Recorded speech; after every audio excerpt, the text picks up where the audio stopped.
네, 여러분, 이번 클립에서는, 이제 조사위원의 시험에 대한 어떤 구성이나 이렇게 어떻게 되어 있는지 시험에 대해서 알아보고, 시험에 대한 공부법, 공략법에 대해서 알아보는 시간을 가지겠습니다. 자, 여러분 1페이지입니다. 교재 1페이지 펼치면은 이렇게 되어 있고요. 합격하는 조사위원 공부법이라고 이름을 이렇게 제가 지어봤습니다. 벌써 버전이 여러 버전이 있는데 2023년 버전이다라는 겁니다. 자, 한번 볼게요. 일단 시험의 구성.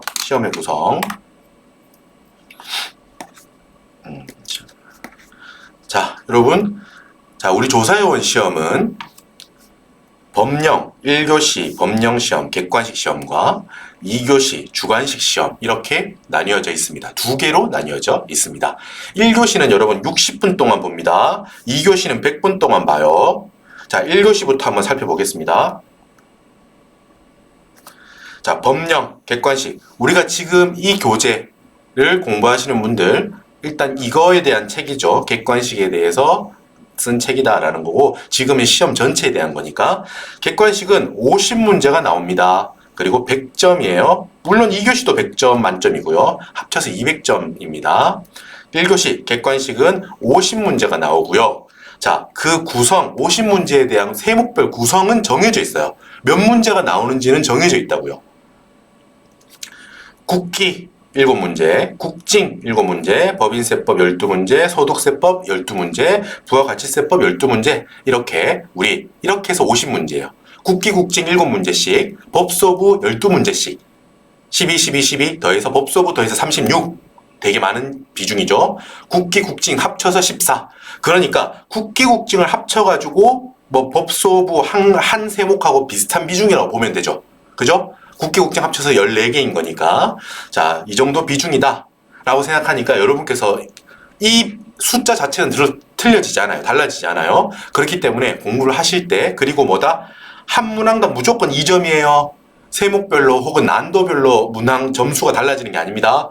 무조건 한 문제당 2점이기 때문에 여러분께서 뭐 50문제 그리고 전체 세목이 5개 세목을 전체 다 하는 걸 기본적으로 목표로 하셔야 됩니다. 저도 당연히 그렇게 강의 드릴 거고 그런데 막판에 정리해보면 자기가 압니다. 내가 어떤 파트가 좀 약하고 지금 공부량이 어떤 세목이 조금 부족하구나. 선택적으로 시간을 쓰셔야 될 때 여러분께서 선택할 수 있는 기준을 나중에 한번 생각해 보세요. 50개를 다 강의할 거고 물론 이걸 다 해야 됩니다만 본인의 선택에 따라서 내가 시간이 지금 내 상황상 시간이 좀 모자라구나. 그럴 때는 좀 선택과 집중을 할 때 어떤 세목부터 조금 집중적으로 앞에 선행학습을 할지 먼저 할지 그런 거를 판단 스스로 하시면 됩니다.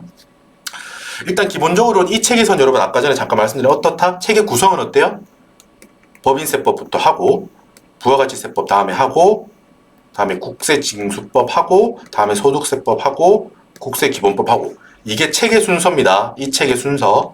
저는 처음부터 그냥 한다면은 그냥 순서를 요렇게 법부, 국징, 소, 국기 뭐 이런 식으로 하는 게 그래도 조금 더 집중도가 좋지 않나라고 생각을 해서 책을 이렇게 구성을 했다고 말씀드렸습니다. 자, 이제 주관식을 보면요. 객관식은 시험이 이렇고요. 주관식 어때요? 주관식 실무편 100점이고 4문제가 나옵니다.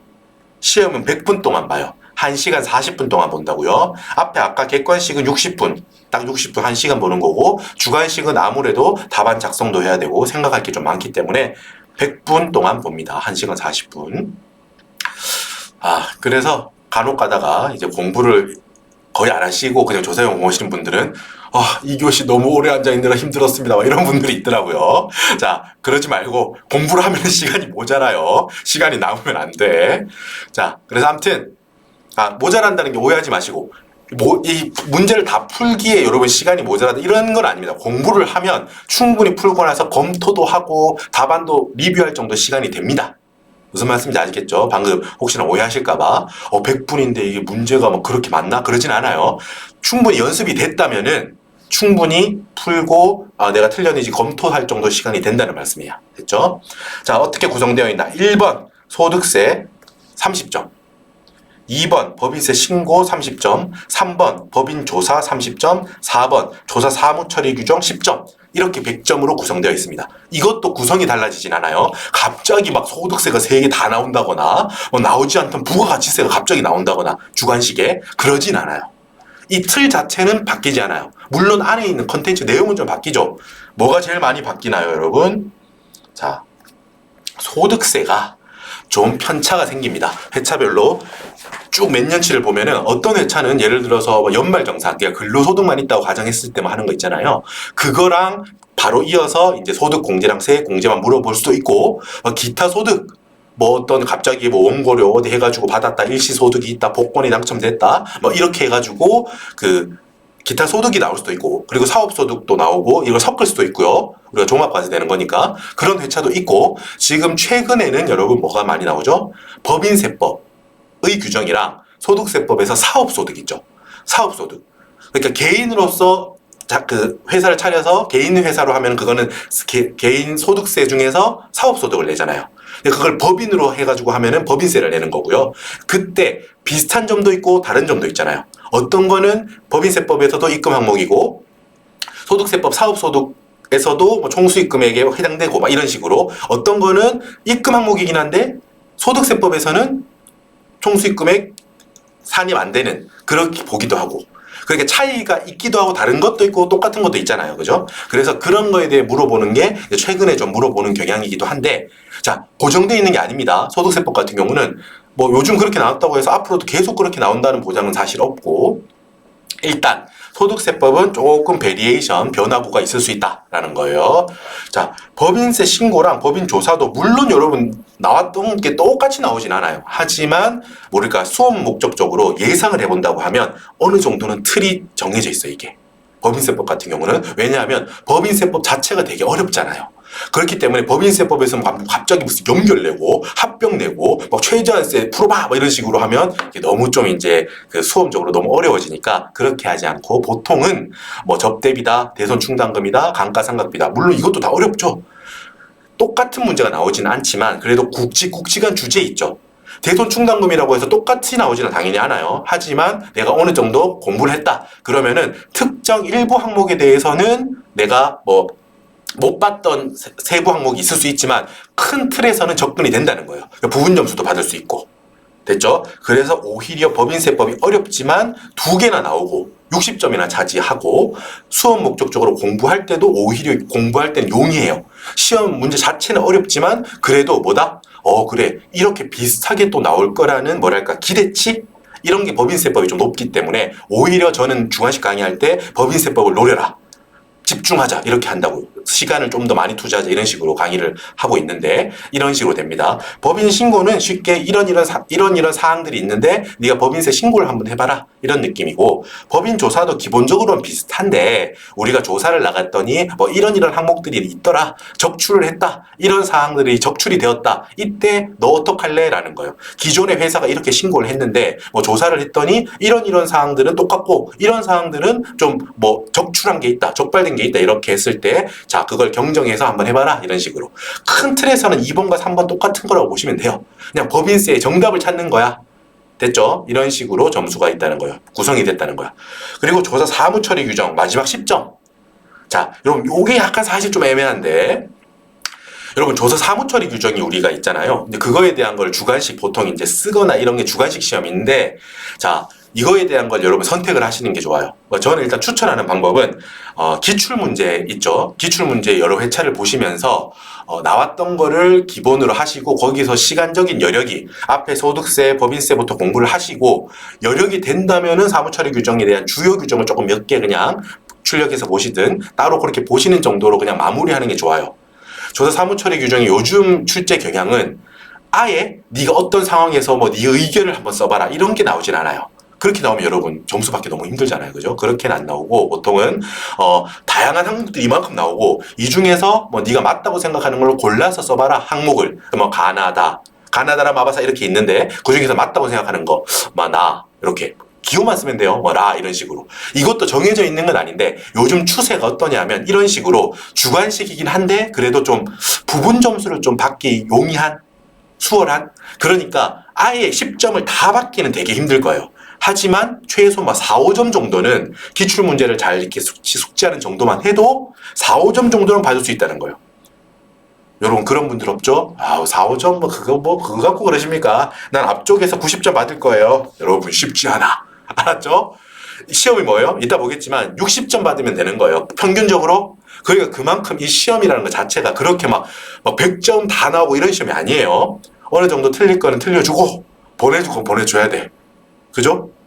강속구는 보내주고 내가 칠만한 공을 쳐야 돼요. 야구로 치자면은. 됐죠? 그러니까 조사 사무처리 규정은 그렇게 접근합시다. 그래서 제 올인원 워크북 주관식 체계도 보면은 조사 사무처리 규정은 빠져있죠? 요 위에 있는 요 세 개. 소득세하고 법인세 부분만 집중적으로 공부를 하자라는 게 제 주관식 올인원 교재입니다. 됐죠? 선택과 집중이 저의 모토입니다. 됐죠? 됐습니다. 자, 넘어가서 이제 시험의 구성을 살펴봤어요. 이렇게 1교시, 2교시가 있구나. 객관식이 있고 주관식이 있구나. 라는 거고. 자, 이제 합격 요건. 중요하죠? 1교시 객관식과 2교시 주관식 100점, 100점이잖아요. 합하여서 120점 이상이면 합격입니다. 그러니까 평균 60점을 말하는 거예요. 그죠? 평균 60점. 평균 60점. 그리고 여러분 이상이니까 뭐예요? 이상이란 표현은 그거를 그 숫자를 포함한다는 거죠. 이제 딱 120점이면 어때요? 합격입니다. 평균 딱 60이면 합격인 겁니다. 아셨죠? 초과가 아니니까 120점 이상이면 합격이니까 딱 120점이면 합격이라는 겁니다. 자, 다만 밑에 뭐죠? 한 교시, 객관식이나 주관식 중에 한 교시라도 40점 미만이면 불합격입니다. 딱 40점이면 어때요? 이번에는 40점 이하가 아니고 미만이잖아요. 그죠? 그렇게 딱 40점은 꽈락이 아니에요? 39점 꽈락이야. 38점 꽈락. 39.5 꽈락인데 딱 40점이면 괜찮습니다. 이거를 예를 들어 볼게요. 예를 들어서 1교시 법령에서 내가 30점을 받았어요. 2교시 실무에서 야 실무 열심히 했네요. 95점을 받았어. 그럼 어때요? 합쳐서 125점이야. 야 합격이다! 아니죠. 왜? 법령이 40점 미만이잖아. 그러니까 최종 불합격이에요. 그렇게 한다는 말씀입니다. 지금 125점 최종적으로 120점 이상을 획득했지만 주관식이나 객관식 중에 한 과목이라도 40점 미만이라면 불합격된다는 거예요. 됐죠? 이런 제도가 있고요. 자, 일단 3번 제도를 보겠습니다. 여러분 3번을 볼게요. 우리의 과목 합격 제도가 있어요. 그러니까 최종 합격은 못했다는 걸 전제로 합니다. 지금 최종 합격하면 최종 합격으로 끝이니까 그게 아니고 120점 이상은 안 됐지만 120점 이상에다가 꽈락이 날 수도 있고 아무튼 최종 합격은 아니에요. 최종 합격은 아니지만 뭐다? 밑에 한 과목이라도 80점 이상 그러니까 딱 80점도 해당되죠. 80점 이상이면 그 과목은 과목 합격인 게 되는 거예요. 아시겠죠? 자, 그러니까 다시 반대로 생각해보면 이렇게 되는 거예요. 한 과목이 80점 이상인데 최종 합격을 못했다는 말은 무슨 말이에요, 여러분? 자, 다시 적어볼게요. 자, 예를 들어서 한 과목이 80점이에요. 근데 최종 합격이 아니야. 최종 합격이 아니래요. 이 말은 무슨 말이야? 자, 이 과목이 꽈락이 났다는 말이 되겠죠. 왜? 꽈락이 아니란 말은 뭐예요? 최소 여기 40점이나 드리잖아. 맞죠? 그럼 뭐야? 최종 합격이에요. 그렇게 되면. 네가 무슨 말 하는지 모르겠다. 그럼 무섭죠? 맞죠? 아실 겁니다. 자, 그러니까 무슨 말이냐면 내가 80점 이상을 받았어요. 최소 80점부터 과목 합격이니까 내가 80점을 받았어요. 근데 최종 합격이 아니라고 하잖아, 지금. 최종 합격이면 끝인 거예요, 그걸로. 말할 것도 없잖아. 근데 지금 과목 합격에 대한 설명을 드리고 있는 거예요. 하나가 80점인데 최종 합격이 아니라는 뜻은 뭐란 뜻이다? 다른 과목이 꽈락이라는 뜻이죠. 40점이라도 받았으면 합격이잖아, 그냥. 120점이니까. 맞죠? 그렇게 되네요. 그죠? 그 상황을 말하는 겁니다, 지금. 그때. 자, 아까 전에 말했던 딱 이 경우가 되겠네요. 법령 30점, 실무 95점. 이 경우를 말하면 되겠죠? 한번 예를 들어서 과목 합격 제도도 살펴볼게요. 자, 실무 95점이에요. 그러니까 뭐다? 80점 이상이잖아. 그러니까 주관식은 과목 합격을 한 거예요. 맞죠? 객관식이 이제 꽈락이 나서 최종 합격을 못한 거예요. 자, 이랬을 때 뭐다? 다음 회차에 한해서, 여러분 여기 중요합니다. 이거 질문 많이 하셔가지고 그냥 한번 정리해두면 좋으실 것 같아요. 알아두는 차원에서. 자, 과목 합격하면 다음 회차에 한해서 이번에 떨어진 과목만 응시하면 돼요. 자, 중요한 건 다음 회차에 한한다는 거예요. 내가 주관식은 붙었으니까 평생 나는 계속 객관식만 보면 되겠지. 그건 아니에요. 한 번만 기회가 있는 거예요. 다음에 객관식을 봐서 합격해야 돼요. 자, 그리고 한 가지 많은 또 질문하시는 거, 과목 합격한 점수 있죠. 이번에 여러분 뭐 딱 95점 받았었잖아요. 이 95점을 그대로 유지가 돼요. 다음까지. 이번에 95점 받았던 거랑 다음 회차 객관식 점수를 합쳐서 판단한다고요. 됐죠? 다음 회차에 응시한 거를 합쳐서 판단한다. 예를 들어 볼게요. 밑에 이번에 95점 실무 받은 걸 그대로 갖고 갑니다. 다음 회차에. 다음 회차 법령 과목에 응시해요. 객관식만 보는 거예요. 시험장에서 그럴 겁니다. 부분 합격자 있으시면은 그 과목만 그 시간만 볼 거예요. 나오라고 하거나 그 시험만 보고 이제 가시면 되고 그러는데요. 25점만 더 받으면 120점이 되죠? 하지만 여러분 또 뭐가 있어? 다음 회차에도 만약에 25점, 30점 받았다. 그럼 또 어떻게 돼요? 그럼 또 그게 꽈락이잖아. 또 객관식 꽈락이잖아요. 그러면 안 돼요, 또. 그러면 안 되겠죠? 그러니까 어떻게 돼? 꽈락은 넘겨야 된다는 거예요, 다음에. 반대로 말하면, 이번에 과목 합격했으면, 다음 회차에는 이번에 그 꽈락 난 그 과목에 대해서 꽈락만 안 나면 합격인 거예요. 결과적으로 보면. 이 제도가. 40점만 받으면 합격이 되는 겁니다. 되셨죠? 이런 식으로 되는 거예요. 그래서 합쳐가지고 결과적으로 몇 점이 돼? 이번에 85점 받았다. 만약에 다음에 딱 40점 받았다. 그러면은, 아이고. 125점.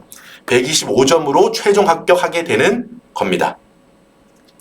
자, 여러분 그 잠깐 말씀 하나 드리면은 여러분 조사요원 같은 경우는 과목 합격 되시는 분들이 거의 없습니다. 제가 몇 년 동안 계속 보고 있는데 있기는 진짜 가뭄에 콩나듯이 간혹 생겨요. 워낙 우리가 그 인원이 많다 보니까 시험 응시자가 많다 보니까 저도 되게 신기할 정도로 신기하게 생각하는데 왜 그러냐면 여러분 회계실무 보고 오셨잖아요. 넘어오셨잖아. 회계실무 같은 경우는 재무회계하고 원가관리회계가 어느 정도는 여러분 뭐 큰 틀에서는 회계라는 틀 안에 엮여 있지만 되게 많이 성격이 다르잖아요. 그죠? 재무회계는 우리가 밖에 외부에 공시하기 위해서 어느 정도 틀이 있는 거고 원가관리회계는 뭐 이 제품이 얼마인지 그리고 얼마에 팔아야 되는지 전략적으로 막 짜고 이런 걸 위한 회계니까 내부적인 회계잖아요. 그렇기 때문에 이 둘의 성격이 많이 다르고 과목에 대한 성격도 달라서 그런 분들이 꽤 나와요. 나는 이번에 시간이 없으니까 일하면서 공부하는데 시간이 없어서 재무회계만 이번에 좀 열심히 봐서 하겠다. 그래서 80점 이상으로 과목 합격하고 다음에 원가회계에서 좀 추가적으로 공부해서 다음 회차에 합격해서 과목 합격으로 최종 합격하는 이런 경우가 많이 생겨요. 재무회계 원가회계는 그 회계실무는. 근데 여러분 조사요원 같은 경우는 어떻죠? 아까 제가 위에 봤듯이 시험 구성을 봐봐요. 객관식 1교시 객관식, 2교시 주관식이잖아요. 근데 1교시가 어때? 법, 소, 부, 국기, 국징. 2교시는 어때요? 소, 부가 기본이 90점이잖아요. 거의 다. 조사 사무처리 규정 일단 논외로 하고 점수가 작으니까. 그러니까 결론적으로 세목, 특히 소득세법이랑 법인세법은 주관식에서 내가 소득세, 법인세를 막 80점 이상으로 받을 정도가 되었다. 그런데 여러분 객관식을 그렇게 막 점수가 막 엄청 안 나오는 확률은 잘 없다고요. 보통 균형이 잡힌다는 거야. 실력이. 뭐 주관식만 한다고 객관식 점수가 자연스럽게 그렇게 되진 않아요. 하지만 주관식 연습을 하면서 객관식 공부도 되고 그리고 공부하는 김에 다른 세목을 조금만 추가해서 하면 면과락이 될 정도는 된다는 거야. 실력이 대부분. 그러다 보니까 조사요원은 결론이래요. 최종 합격하거나 120점을 넘어서 최종 합격하거나 뭐 70점, 50점 많아요. 이런 경우 많아요. 70점, 50점 그럼 120점이죠. 이런 경우 만약에 50점, 70점 60점, 80점 뭐 이런 식으로 둘 다 넘거나 아니면 둘 다 안 돼서 둘 다 50점 받거나 해서 120점이 안 돼가지고 최종 그냥 떨어지는 경우가 많지 한 과목만 과목 합격하는 경우는 잘 없어요. 간혹 가다가 있기는 하더라고요. 근데 대부분 합격자 발표를 보시면은 잘 없습니다. 과목 합격이. 하지만 과목 합격이라는 제도 자체에 대해서는 잘 알아둬야 그렇죠. 제도로 공부하는 거니까 지금. 그렇죠? 그냥 뭐 과목 합격이라고 해서 전략적으로 노리시지 마세요. 회계실무는 뭐 자기 선택에 따라서 그러실 수 있지만 조사요원 같은 경우는 난 이번엔 주관식은 아예 안 볼 거야 이러면 안 돼요. 그러면은 다음에도 붙을 확률이 떨어져요. 과목 합격 자체가 어렵고 80점 이상 받기 되게 어렵습니다, 여러분. 그 조사요원은 특히 회계실무도 어렵지만 조사요원은 특히 80점 이상 받기는 쉽진 않아요. 물론 여러분, 제가 아까 말했듯이 저와 함께 이 객관식 열심히 하시면 80점 이상 받을 수 있습니다만 되게 많은 시간을 공부하시는 전제로 하는 거예요. 주관식도 마찬가지고요. 주관식도 보시면은 작년에도 공부 이게 수험 나 몇 점 받았다 이렇게 이제 저한테 보내주시는 분도 많은데 되게 고득점인 분들 많아요. 주관식도. 그래서 저도 보면서 어떻게 저렇게까지 잘할 수 있지? 막 이런 생각이 들 정도인 분들, 점수 되게 높은 분들 많은데, 보통 그냥 평균적인 수험생을 가정했을 때, 과목 합격은 쉽지 않고요. 그런 수험 전략을 짜실 때, 그렇게 하지 마시라는 거예요. 나는 주관식은 이번에 아예 안 볼래. 객관식은 이번에 아예 안 볼래. 이렇게 하다 보면 다음에도 합격하기 힘들어요. 전체적으로 어느 정도는 그래도 이번 회차에 대한 전반적으로 1교시, 2교시, 객관식, 주관식에 대한 거를 혹시 시간이 부족하더라도 어설프게나마 이 둘 다를 그래도 균형 있게 공부를 한 경험이 있어야 다음에 합격할 수 있다고요. 다음에라도. 알았죠? 전략을 이렇게 짜면 안 돼요. 과목 합격하겠다 나는. 이건 조사회원에 대해서는 비추하는 전략이에요. 회계 실무에서도 저는 그 전략을 추천하지는 않지만 어쩔 수 없을 때는 하세요라고 말을 합니다. 하지만 조사회원은 절대 그렇게 하시면 안 돼요. 됐죠? 세목이 겹치고 어차피 같은 세법을 공부하는 거기 때문에 주관식 실력과 객관식 실력을 별도로 볼 수 없습니다. 됐죠? 시간이 투입이 많이 정말 아쉽다면 그래도 압축 특강을 이용해서라도 일부라도 다 해야 다음번에 합격하실 수 있는 거예요. 확률이 높아진다라는 거예요. 아예 한 과목을 포기해서 시험에 대한 경험치가 쌓이지 않으면 다음에도 어렵다라는 말씀이에요. 잔소리를 좀 많이 드렸네요. 됐죠? 과목 합격은 제도 정도로만 알아두자. 전략적으로 쓰지 마시라는 거예요. 수험 전략적으로 쓰지 말자. 라는 겁니다. 자, 넘어가서요. 2페이지 보세요, 여러분. 2페이지, 다음 페이지.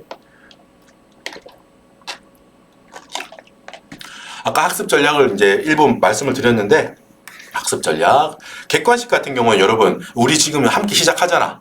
함께 시작하니까 지금 이 강의를 들으시든 강의를 안 들으시든 상관없습니다. 제가 아까 말씀드렸지만 교재 소개에서도 설명을 드렸지만 교재 자체도 여러분 한번 살펴보시면은 되게 나름대로 여러분 친절하게 세법 초심자 혹은 세법을 잊으신 분들을 위해서 최대한 친절한 수준으로 필요한 부분을 다 서술해 놨습니다. 이거는 이렇기 때문에 이게 정답이고요. 이게 혹시 변형된다면 이렇게 될 수 있으니까 주의합시다 정도로 코멘트까지 다 달아놨어요, 책에. 그러니까 혼자 복습하셔도, 혼자 공부하셔도 좋습니다. 아무튼 이 올인원 교재 한 권이면은 기출 문제와 세법 이론을 병행해서 우리가 필요한 부분을 다 마스터할 수 있으니까 이걸 믿고 따라와 주시면 될 것 같고요.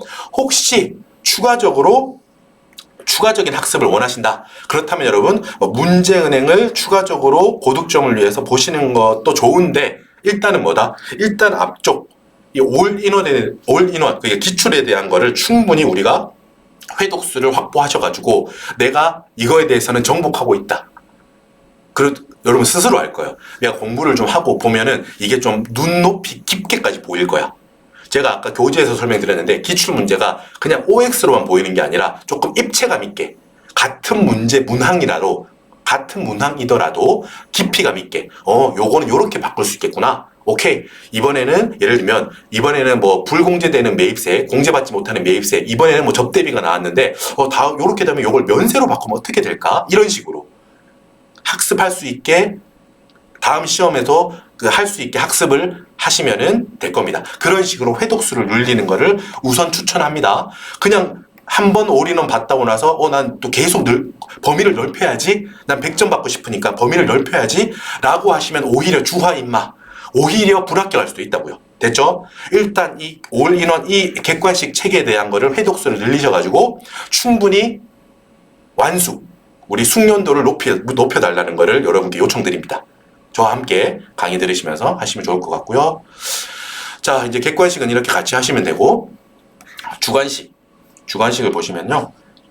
이제 올해부터 올 이름을 이렇게 두 개로 나눈다고 했죠. 책을 올인원인데 객관식 올인원, 주관식 올인원 이렇게 요약 짧게 말하면 이렇게 두 개로 나눌 거고요. 모크북안에는 소득세, 법인세 두 문제 이렇게 90점을 맞을 수 있게 우리가 획득할 수 있게 워크북이 구성되어 있으니까 이제 강의를 요걸 이용하시면 되고요. 실무편. 조사 사무 처리 규정은 아까 전에 말씀드렸죠. 기출 문제를 숙지하자. 요즘은 부분 점수를 획득하기 수월한 유형으로 나오니까 포기하시면 안 돼. 제가 여러분 워크북이 없다고 조사 사무 처리 규정 난 안 볼 거야 이러시면 안 돼요. 조사 사무 처리 규정을 뭐 남들하고 비슷한 수준으로만 보면 돼요. 여러분 우리 수험생 중에 누구도 조사 사무 처리 규정을 달달달 외우는 사람이 있을까요? 뭐 있을 수 있겠죠. 있을 수 있죠. 하지만 일단 최소한 저는 못 외워요. 그러니까 필요한 부분에 대해서만 그냥 굵직굵직하게 보다 보면은 이제 보기처럼 나오는 걸 보면은 읽었을 때 야, 이렇게 조사하면 안 되지 않나? 뭐 이런 게 있어요. 그러니까 이게 약간 느낌적으로 가도 되는데 아예 공부를 안 하면 그렇게 감이 안 생겨. 그러니까 어느 정도만 기출을 보다 보면 느낌을 보면 다음 중 뭐 올바른 가나다라 마바사 이렇게 문장이 쭉 있으면 다음 중 뭐 틀린 거를 골라봐라 뭐 가나다 이렇게 쓰는 건데 읽다 보면 조사할 때 이렇게 하면 안 되지 않나 이런 거 있잖아요. 느낌상. 물론 시험을 그렇게 풀면 안 되는데 그렇게 해서라도 1점, 2점씩 받을 수 있다고요. 됐죠? 기출을 위주로 정리하자. 그 정도로 우리 하자. 다문 처리 규정은. 그래도 합격에 충분하다라는 말씀을 드립니다. 자, 넘어가서 이제 교재 안내. 지금 우리 여러분 보고 계시죠? 여러분 보고 계신 뭐 파일로 보시든 우리가 뭐 출력본으로 보시든 박준범과 합격하기 요게 여러분 제가 네이밍을 해서 회계실무와 조사요원에 대한 필수 자격에 대한 브랜드 네임입니다. 제가 하고 있는 박준범과 조사요원 합격하기, 박준범과 회계실무 합격하기 합쳐서 박준범과 합격하기라고 하는데요. 요게 유튜브 채널 명이기도 하고요. 일단 교재에 대해서 말씀드릴게요. 자, 교재 다운로드는 여러분 생각나는 커뮤니티인데 여러분 우리 국세청 내부에 있는 그 커뮤니티를 말하는 겁니다. 생각나래. 그리고 네이버에서 쳐도 안 나와요. 간혹 가다가 이제 물어보시는 분들이 있어서 우리 국세청 직원들만 볼 수 있는 내부 커뮤니티입니다. 생각나래 있죠, 여러분? 생각나래 커뮤니티 안에 박준범과 합격하기에서 당연히 무료로 다운로드 받으실 수 있습니다. 자, 생각나래에서 위에 탭이 여러 개 있어요. 생각나래 들어가 보시면은 상위 탭이 여러 개가 있는데 열린 세상 탭이 있어요. 열린 세상 탭에 이렇게 갖다 대시면은 밑에 쭉 여러 개 또 나오는데 커뮤니티 클릭해 주세요. 클릭 하시면은 화면 가운데 칠판 모양 검색창이 있어요. 이게 저도 처음에 이게 검색창인지 모르고 그냥 이렇게 칠판 그림인 줄 알았어. 그냥 칠판 그림 파일인 줄 알았어요. 근데 거기 커서를 대보면 검색이 돼요. 그러니까 무슨 말인지 알죠? 아시죠? 칠판 모양 검색창이 있고요. 화면 가운데 있어요. 화면 가운데 칠판에 있는데 거기 검색창에다가 박준범 검색하면 제 커뮤니티가 나옵니다. 거기 바로 가입됩니다. 뭐 승인 절차 이런 거 없고 그냥 가입하시겠습니까? 누르면 자동으로 가입이 돼요. 거기서 업로드 되어 있으니까 그냥 클릭하면 다운로드 당연히 PDF 바로 다운로드 되십니다. 그거 가지고 들어주시면 될 것 같아요. 출력을 하시든 그걸 이렇게 뭐 외부망으로 반출하셔서 어떻게 뭐 보시든 태블릿 이런 데 넣어 보시든 편하게 이용하시면 될 것 같고요. 국세청 내부 직원들만을 위한 거니까 제가 어디 이제 개인적으로만 이용해 주시길 부탁드립니다. 뭐 사실 뭐 필수 자격에 관한 거니까 뭐 어디 개인적으로만 이용하지 뭐 다른 데는 이용하시지 않겠지만 이게 아무래도 내부적인 자료다 보니까 그냥 내부적으로만 개인적으로만 이용하시기를 부탁드립니다. 자, 요 교재 방금 아까 전에 앞클릭해서 살펴봤던 올인원 객관식 2020년, 23년 신간 올해 새로 나온 책입니다. 최근 3년간 기출문제가 모두 다 분석 수록되어 있고요. 조사형 객관식에 최적화된 이론에 대한 범위와 깊이 이론을 필요한 것만 골라내고 그 필요한 거 안에서 필요한 주제 안에서도 쓸데없이 깊이 들어가지 않는다는 말이에요. 필요한 이론, 필요한 범위, 필요한 깊이로 그렇게 할 겁니다. 정리를 해뒀습니다. 그리고 세목별 파트 1을 기준으로 파트 1이죠. 이거는 파트 1 세목별로 나누어져 있고 세목 안에서는 주제별로 차근차근 쌓아갈 수 있게 단계별로 학습할 수 있게 교재가 되어 있습니다.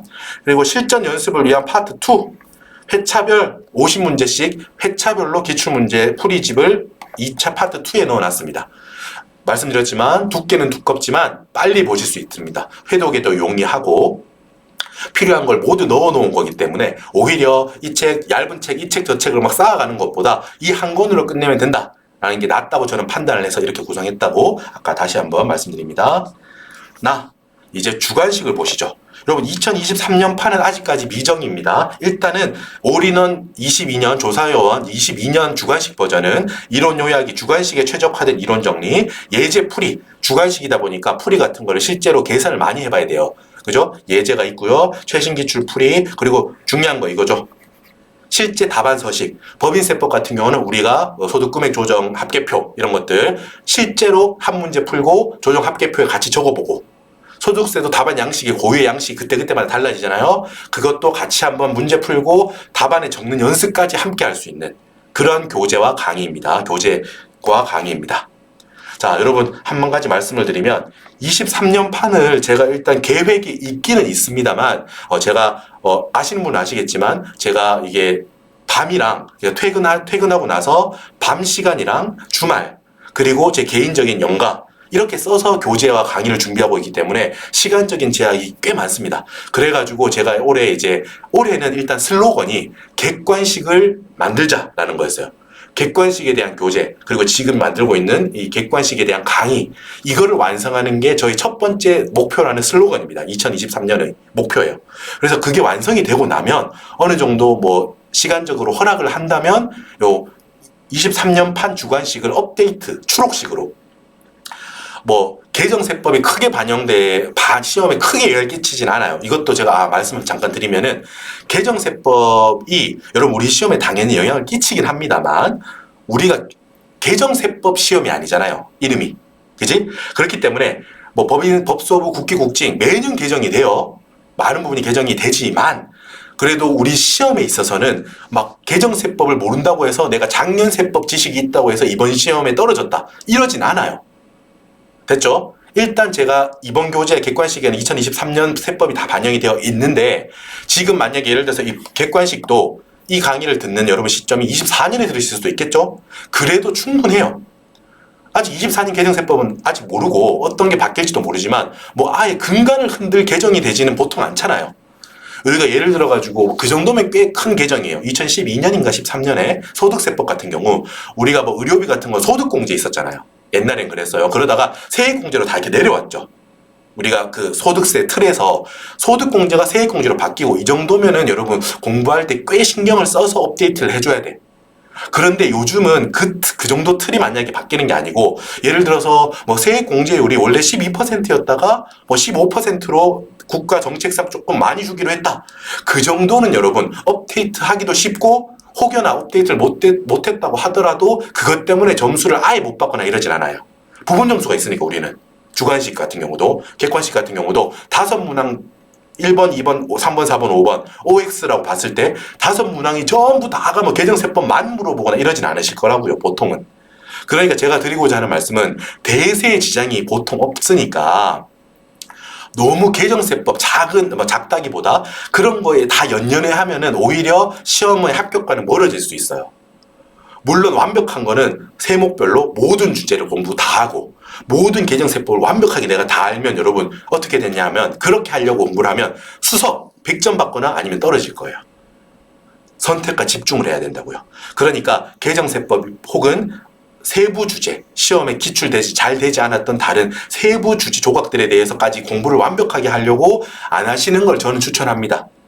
아시겠죠? 혹여나 그런 것들 때문에 고민하시는 분들이 있을까봐 대세의 지장이 없는 한 2022년 혹은 2023년 판으로 공부를 해도 충분할 겁니다. 아시겠죠? 그래서 제일 제가 비추천하는 그 방법이 이런 거야. 야, 미교재 23년 판 안 나올 거야? 안 나오면 나는 이 주관식 공부 안 할 거야. 이러면 안 돼요. 그게 제일 바보 같은 짓이야. 알았죠? 그러니까 제가 드리는 말씀은 22년 판과 23년 판이 좀 만약에 23년 판이 나온다면 추록식으로 이제 개정세법 정도 반영하고 추가적으로 뭐 소득세법 새로운 유형 같은 걸 좀 반영해서 추록으로 내고 싶긴 한데 그게 되든 안 되든 여러분께서는 일단 있던 걸로 충분히 학습을 해주세요. 그래서 만약에 제가 23년판 주관식에 대한 교재나 강의가 업데이트 되면 그래? 제가 그걸 또 몇백 페이지 만들진 않을 거거든요. 그러니까 추가적으로 이 정도만 여력이 되면 추가적으로 해볼까? 그때 판단하시면 된다고요. 됐죠? 혹시나 해서 말씀드렸습니다. 혹시 지금 제 말씀을 나중에 지금은 23년 9월 달인데요. 나중에 강의를 들으시는 분이 있더라도 꼭 마음에 담아주세요. 알았죠? 개정된 게 중요하지만 우리 시험에 합격 당락에 대해서 그렇게 엄청난 영향을 끼칠 정도로 비중이 많이 나오진 않을 거기 때문에 큰 대세 지장이 없는 한 기존 꼴로 공부를 해도 좋다라는 거예요. 그리고 제가 최대한 업데이트를 하고 있으니까. 그죠? 따라서 그 시점의 최신 교재로 공부하시면 충분하다라는 겁니다. 자, 이번에는 교재를 다 살펴봤고요. 이제 강의 안내를 드립니다. 지금 여러분께서 보고 계신 거, 지금 이 강의에 대한 전체적인 안내를 말씀드릴게요. 물 좀 마시고 커피를 마시겠습니다. 요즘 종이 빨대라서 너무 그러네요.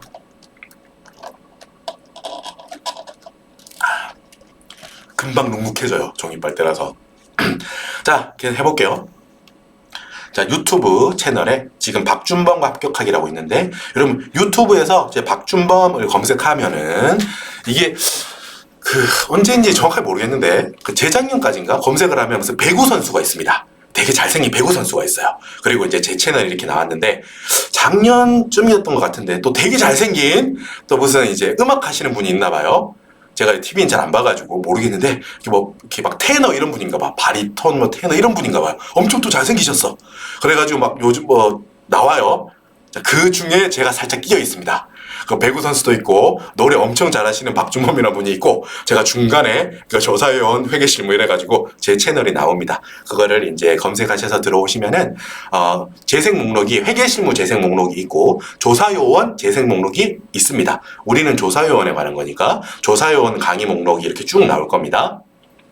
자, 조사요원 강의는 제가 기본적으로 이번에도 그렇게 만들 거예요. 어떻게 만들 거냐면, 저는 기본 강의를 만들고 압축 특강을 만듭니다. 같은 교재에 대해서 기본 강의를 만들고 나서 추가적으로 압축 특강을 뒤에 같이 넣을 거예요. 찍을 건데, 기본 강의는 초심자를 기본 가정해서 필요한 이론 설명을 하고 문제 풀이까지 하는 긴 호흡의 강의입니다. 기본 강의는 말 그대로 기본 이론과 문제 풀이까지 함께 하는 호흡이 긴 강의라고 생각하시면 돼요. 여러분, 다시 말씀드리지만 대전제는 안 나오는 거에 대한 말씀을 드리거나 제가 무슨 저에 대한 다른 잡설 이런 걸 하거나 이러지 않습니다. 그냥 필요한 이론에 대한 설명을 충분히 드리는 강의라고 생각하시면 돼요. 그죠? 자, 그렇게 하고 나서 자, 많은 분들이 보고 계시는 압축 특강이 있습니다. 뭐냐 하면, 같은 교재로 기본 강의에 했던 그 똑같은 내용을 빠른 시간에 압축적으로 단기 완성을 위한 강의입니다. 압축 특강. 자, 책을 막 넘어가거나 이거는 설명 안 해요 이러진 않아요. 모든 주제, 책을 전부 다 훑는데, 기본 강의에서는 어떤 배경 지식 이런 것도 설명드릴 거 아니에요. 예를 들면 소득 처분이다, 법인세법에서 유보나 마이너스 유보, 사회 유출 다 그런 거에 대해서 막 설명을 많이 드리고 할 텐데, 자, 왜 그런지, 그리고 일시적 차이다 이런 거에 대한 배경 지식을 많이 설명드리고 나서 다음으로 넘어갈 텐데, 압축 특강에서는 바로 여러분 접대비니까 한도 초과는 송금불산입, 접대비 한도 초과, 기타 사유 유출입니다. 이렇게 풀어가지고 나왔죠? 그럼 이 금액이 기타 사유 유출로 처리됩니다. 대손충당금이다. 배경 지식 부분은 설명하지 않고 풀이는 다 해요. 이 부분은 송금 산입되고요, 채권 마이너스 유보고요, 마지막에 이렇기 때문에 대손충당금 한도 초과, 송금불산입 대손충당금 얼마 유보가 되겠죠? 이런 식으로 풀이는 하지만 배경 지식을 생략하고 압축적으로 빨리 필요한 부분만 압축해서 담을 거예요. 자, 그래가지고 시간이 좀 압축적으로 시간이 좀 짧게 들어갈 건데, 기본 강의를 압축한 거라고 보시면 됩니다. 필요한 거는 다 넣지만 배경 지식이나 이런 거를 생략하기 때문에 호흡이 좀 빠르다 라는 거고, 이 압축 특강을 여러분 기본 강의보다 많이 듣고 계세요. 저도 이해합니다. 기본 강의가 길기도 하고 여러분께서 시간이 없는 거 알아요. 그래서 사실 처음에 압축 특강을 만든 겁니다. 여러 용도로 이용할 수 있습니다. 일단 여러분 기본 강의를 다 들으신 분들 있죠? 기억. 시험 직전에 기본 강의 다시 다 듣기에 시간이 없으니까 압축 특강으로 혼자 복습해도 좋고, 그냥 나는 강의와 함께 좀 마무리를 하고 싶다, 이런 분들은 압축 특강을 이용하시면 좋겠죠. 기본 강의 들으신 분들. 니은은 난 기본 강의는 안 들었는데 네 책 보니까 볼만한 것 같아서 네 책으로 좀 볼까 해. 그러신 분들 보면 다시 머릿속에 있던 것들을 끄집어내기만 하면 되는 분들이 또 있습니다. 그죠? 그런 분들은 기존의 세법 공부를 꽤 하신 경험이 있는 분들은 제 교재만 사실 혼자 보셔도 되고요. 그런 분들도 꽤 많습니다. 근데 좀 그래도 강의와 함께 압축적으로 하면 좋겠다, 배경 지식은 나는 괜찮은 것 같고 딱 필요한 부분만 딱 해주면 좋겠다, 그런 분들이 그냥 압축 특강으로 바로 들어오시는 분들도 많은 것 같아요. 많아요. 그렇게 해서 합격하는 분도 있고. 자, 디귿이 좀 애매한데요. 물음표죠? 자, 이건 일단 실력하고 상관이 없고 그냥 시간이 없다는 거야. 이런 분들이 되게 많습니다, 여러분. 되게 많아요. 지금 듣고 있는 분들, 너무 가까웠죠? 자, 나는 실력이 있을 수도 있고 없을 수도 있는데 모르겠고 시간이 2주밖에 없다, 이런 분들이 있어요. 그렇잖아요. 그런 분들은 여러분 시간이 없다고 해서 난 이번에 객관식은 아예 안 볼래 이러면 안 된다고 했잖아요. 그러면은 이 이 시험을 봤다는 경험치가 쌓이지 않기 때문에 다음에 차에도 어려워져요. 그러니까 만약에 시간이 없으신 분들은 압축 특강을 이용해서라도 좀 집중해서 뭐 이해가 조금 어렵는 암기 위주로 하더라도 해서 이번에 봐서 합격하는 분들도 있더라고요. 있고 혹여나 이번에 떨어지더라도 이 경험이 다음에 되게 도움이 될 거예요. 이 지식 자체는 날아가더라도 공부를 했고 시험에 적용해 본 경험 있죠. 이게 꼭 필요해요. 그래서 여러분 우리가 모의고사를 그래서 보는 거잖아. 수능 볼 때든 어떤 중요한 시험 앞에 보면 모의고사를 보는 이유는 그거예요. 공부를 아예 안 하고 모의고사를 보는 건 아무 의미가 없습니다. 그죠? 그건 그냥 시간제 보는 거야 그냥. 왜 이렇게 시간이 안 가지? 막 이러면서. 그거 아니고 내가 공부가 좀 부족하더라도 공부를 하고 시험을 보는 경험 있죠. 그게 진짜 중요해요. 아, 내가 해봤더니 이 세목, 이 파트는 생각보다 시간이 좀 걸리네. 다음에는 이번엔 애초에 내가 좀 시험 공부량이 부족하지만 다음에 공부할 때는 요걸 좀 주의해야겠다. 시간 안 배든 이렇게 하고 공부할 때도 주의해야겠다. 이 경험이 합격에 있어서 되게 중요합니다. 그렇기 때문에 아무튼 공부 시간에 모자라신 공부 시간을 확보하기 힘드신 분들도 기본 강의가 만약에 기니까 압축 특강으로 바로 들어오시는 것도 그러니까 뭐 처음부터 추천하진 않지만 여러분 우린 말했듯이 직장인 수험생이잖아요. 직장인 수험생이니까 이런 경우도 가정을 해서 제가 압축 특강을 다양하게 이용할 수 있게 항상 만들고 있습니다. 회계실무든 조사요원이든 항상 압축 특강을 만들고 있어요. 기본 강의에 넣었던 모든 내용이 다 들어가 있지만 압축적으로 이론 설명이나 배경 같은 걸 줄여가지고 시간을 압축한 강의, 그걸 이용하시는 건 자기 상황에 맞게 이렇게 이용하시면 됩니다. 그리고 여러분 지금 조사요원 우리 있죠? 조사요원 재생 목록에 대한 설명을 한번 드려볼게요. 유튜브 채널 안에 조사요원 합격하기 재생 목록 1강부터 28강까지는 65회 조사요원 주관식에 대한 풀입니다. 기본 강의 22시간, 압축 특강 3시간, 29강부터 49강까지는 64회 주관식에 대한 강의입니다. 기본 강의 18시간, 압축 특강 3시간. 자, 이제 메인이죠. 22년에 촬영한 요거 50강부터 115강 이거부터 들으세요. 주관식은 여기부터 스텝 1 있죠. 여기 주관식은 요 50강부터 시작하시면 돼요. 22년 강의고요. 23년 강의는 아직까지는 여러분 제가 뭐 확언을 드릴 수가 없을 것 같다고 말씀드렸고요. 가능하면 추록을 만들고 싶다라는 계획이 있기는 하다라는 말씀을 일단 드렸어요. 22년 걸로 봐도 충분하다라는 말씀 드렸습니다.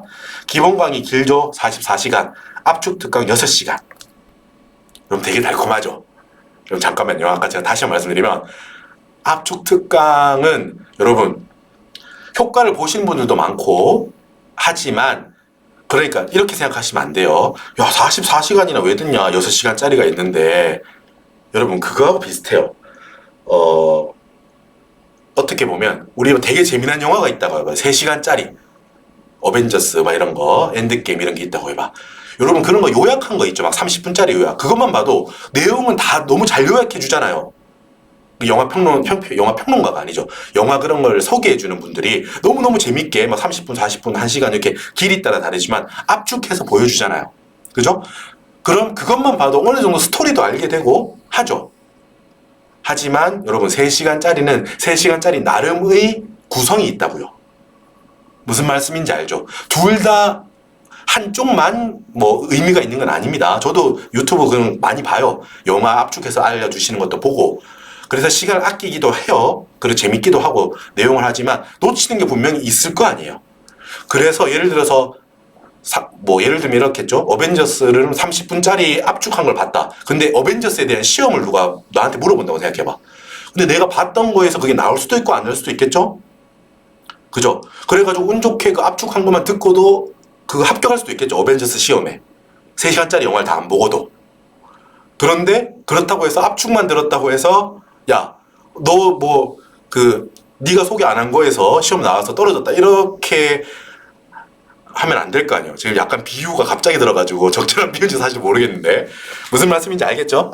그러니까 나름대로의 그게 있다고요. 압축 특강은 압축 특강의 장점이 있고 또 풀 강의, 기본 강의는 기본 강의의 장점이 있습니다. 어벤져스 영화처럼 압축본도 재밌고 전체 영화도 재밌듯이 다 의미가 있기 때문에 자기 상황에 맞춰야 된다는 거예요. 영화는 의미 없어. 44시간짜리 본편 영화는 의미 없어. 압축만 보면 되지 뭐. 이렇게 생각하지 말아달라는 거야. 상황에 따라 내가 야, 나 기본 전체 영화를 볼 시간이 내가 없다. 혹은 내가 전체 영화를 다 봤는데 압축해서 한번 정리하는 느낌으로 보고 싶다. 이런 분들은 한해서 압축 특강을 추천한다는 겁니다. 무슨 말씀인지 알겠죠? 본인의 상황에 맞게 활용하시라는 거예요. 자, 그리고 이제 요거 지금부터 하고 있는 거. 지금 이게 117강일 겁니다. 116강은 교재 소개, 올 인원 조사위원 객관식 편에 대한 교재 소개가 116강일 거고요. 이게 117강일 겁니다. 재생 목록상에서 정확하게 몇 강까지 갈지 제가 대략적으로는 지금 구상을 하고 있긴 한데 사실 조금 변동이 많을 것 같아서 일단은 미정으로 해서 할 겁니다. 신간, 교재는 여러분 이제 보고 계실 거고요. 116강부터 객관식은 수강하시면 됩니다. 되셨죠? 그리고 스텝 2는 뭐냐? 일단 여러분 이게 기본입니다. 주관식은 50강부터 115강, 객관식은 116강부터 지금 수강하시고요. 주관식을 조금 추가적으로 요걸 올 인원을 다 하신 다음에 연습을 하고 싶다. 그때 1강부터 요 49강까지 앞에 있는 거 있잖아요. 요것들. 요것들은 추가적으로 선택적, 여기 선택이라고 했죠. 선택적으로 하시라. 올 인원만 해도 충분합니다. 올 인원 안에도 요 앞에 있는 것들을 다 녹여놨기 때문에. 됐죠? 앞에 회차들을 녹여서 만든 강의와 교재이기 때문에 충분히 연습까지 할 수 있습니다. 그러니까 올 인원이겠죠. 자, 선택적으로 보시면 된다는 겁니다. 자, 됐고요. 이제 슬슬 마무리할 겁니다. 자, 여러분 혹시나도 제가 이제 말씀드렸듯이 여러분 제가 일과 중엔 또 다른 업무, 제 업무가 있기 때문에 일과 중에 문의해 주시는 거에 대해서는 답변이 조금 어려울 수 있습니다. 제가 시간적으로 좀 여유가 있다면은 메신저 답변 이렇게 해드리고 하긴 하는데 혹시라도 일과 중에 답변이 메신저에 답변이 좀 없거나 늦더라도 양해해 주시고 그럴 때는 혹시라도 교재나 강의에 대한 문의가 있으시다면은 카카오톡이나 인스타 쪽으로 요게 곰1905 앞에 여기는 잠깐만요. 앞에 요거는 영어입니다. 영어오예요. GOM. 그리고 뒤에 여기는 동그란 거는 숫자입니다. 숫자. GOM1905. GOM1905. 곰1905로 이렇게 주시면은 제가 답변 제가 또 근데 요것도 양해해 주세요. 제가 주말이랑 요 평일 밤이랑 요럴 때 강의랑 하고 있어가지고 답변이 늦거나 그럴 수 있습니다. 그래도 가능한 한 제가 꼭 답변을 이렇게 피드백을 드릴 거니까 필요한 문의하실 사항이 있으면은 이쪽으로 연락을 주시면 되겠습니다. 자, 여러분 이렇게 해서 오리엔테이션 교재 소개하고 시험 소개 그리고 수험 전략 이런 걸 한번 쭉 살펴봤습니다. 그래도 여러분 큰 방향에 대한 걸 알고 보는 게 실전에 들어가는 게 좋으니까 빠르게라도 한번 훑어봐 주시면 좋을 것 같네요. 이 강의를. 자, 여러분 수고 많으셨고 잠깐 쉬었다가 다음 회차부터 이제 본격적으로 첫 번째 조각, 법인세 조각을 첫 번째부터 한번 연마해 보도록 하시죠. 수고하셨습니다. 이따 뵙겠습니다.